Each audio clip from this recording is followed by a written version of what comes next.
ఎందుకండి అలా చేస్తూ ఉంటారు? సార్ మాట్లాడివ్వండి. ఎందుకు అలా చేస్తున్నారు మీరు? సార్ మాట్లాడండి.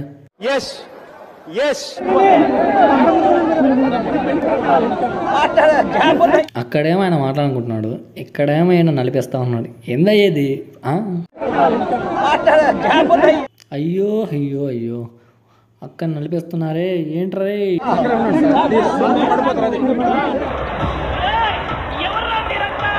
నీ ఫ్యాన్స్ అక్కాయ్, ఆ మాత్రం ఉండదు ఏంటిది? మామూలు ఉండదు మరి, మినిమం ఉంటుంది. ఎందుకు అక్క అలా ఆడుస్తున్నావు? మెల్లగా చెప్పండి, ప్రశాంతంగా చెప్పండి, మాట్లాడదాం.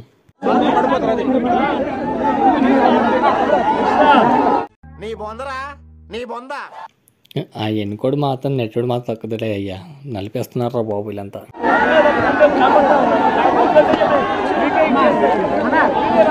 అరే అక్కడ సార్ చెప్పాలని అనుకుంటున్నారు, మీరు చెప్పనీయకుండా అరుస్తూ ఉంటే ఏంటండి ఈ పద్ధతేనా? మందు ప్రపంచంలో బ్రతికే నన్ను ఊహా ప్రపంచంలోకి తీసుకురావద్దు సార్.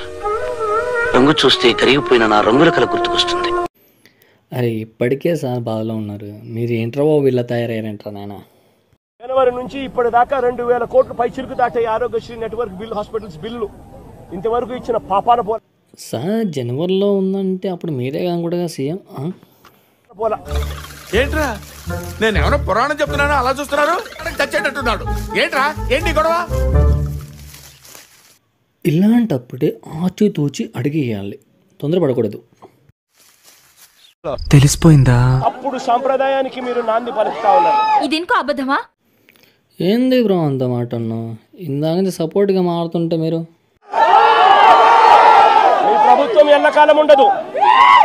అంతే కదా సార్, ఏ ప్రభుత్వం ఏదైనా ఉంటుంది, అంతకంటే ఎక్కువ ఉంటే చెప్పండి. అంతా మంచిగా ఉంటే ముందు ఉంటుంది. ప్రతిపక్ష హోదా కూడా లేకుండా చేయాలని చెప్పి దేవునికి ప్రార్థన చేస్తాను. దేవుడు నమ్మ. ఇదేందా ఇది? రావద్దనా? రావాలన్నా? ఆలకించాడు.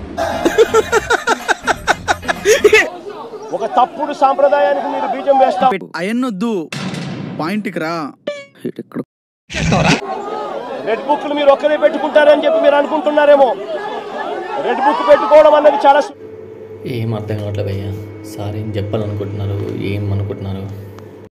నీ పేరేం పేరన్నా? రవికి చెప్పి, రవి నువ్వు రెడ్ బుక్ మెయింటైన్ చేయ రవి అని అంటే రవి కూడా మెయింటైన్ చేస్తాడు.